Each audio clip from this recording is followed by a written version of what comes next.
गोवर्धन पर्वत की कथा। भगवान श्री कृष्ण की बाल लीलाओं में गोवर्धन पूजा और इंद्र का अहंकार भंजन एक महत्वपूर्ण घटना है। ये कथा भक्तों को अहंकार त्यागने और ईश्वर पर अटूट विश्वास रखने की शिक्षा देती है। इंद्र का अहंकार और ब्रजवासियों की भक्ति। गोकुल और वृंदावन में रहने वाले ग्वाल और गोप गोपियां हर वर्ष इंद्रदेव की पूजा करते थे ताकि उन्हें अच्छी वर्षा प्राप्त हो और उनकी गायों को हरी हरी घास मिले। लेकिन बालक कृष्ण ने ब्रजवासियों को समझाया कि वर्षा का असली कारण भगवान इंद्र नहीं बल्कि गोवर्धन पर्वत है, जो जल, हरी घास और वनस्पतियों का स्रोत है। इसलिए हमें इंद्र की जगह गोवर्धन पर्वत की पूजा करनी चाहिए।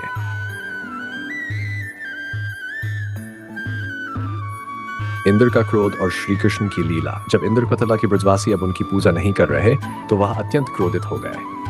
उन्होंने अपनी शक्ति का अहंकार दिखाते हुए भयंकर बारिश और आंधी तूफान भेजा, जिससे पूरे गोकुल में हाहाकार मच गया। ब्रजवासी भयभीत होकर कृष्ण के पास पहुंचे। भगवान श्री कृष्ण ने अपनी छोटी अंगुली पर गोवर्धन पर्वत को उठा लिया और सभी ब्रजवासियों तथा गौमाताओं को उसके नीचे आश्रय दिया। 7 दिनों तक निरंतर बारिश होती रही, लेकिन कोई भी ब्रजवासी संकट में नहीं आया। इंद्र का अहंकार भंग। जब इंद्र को अपनी पराजय का एहसास हुआ तो उन्होंने श्री कृष्ण की शरण ली और अपनी भूल स्वीकार की। भगवान कृष्ण ने उन्हें क्षमा कर दिया और यह संदेश दिया कि ईश्वर की कृपा और अपनी कर्तव्य निष्ठा ही सबसे बड़ी शक्ति है, न कि अहंकार।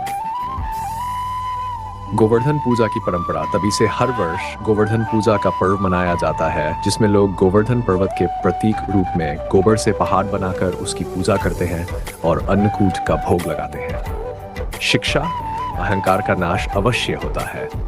प्रकृति और धरती के प्रति कृतज्ञता रखनी चाहिए। ईश्वर अपने भक्तों की सदैव रक्षा करते हैं। जय श्री कृष्ण। जय गोवर्धनधारी।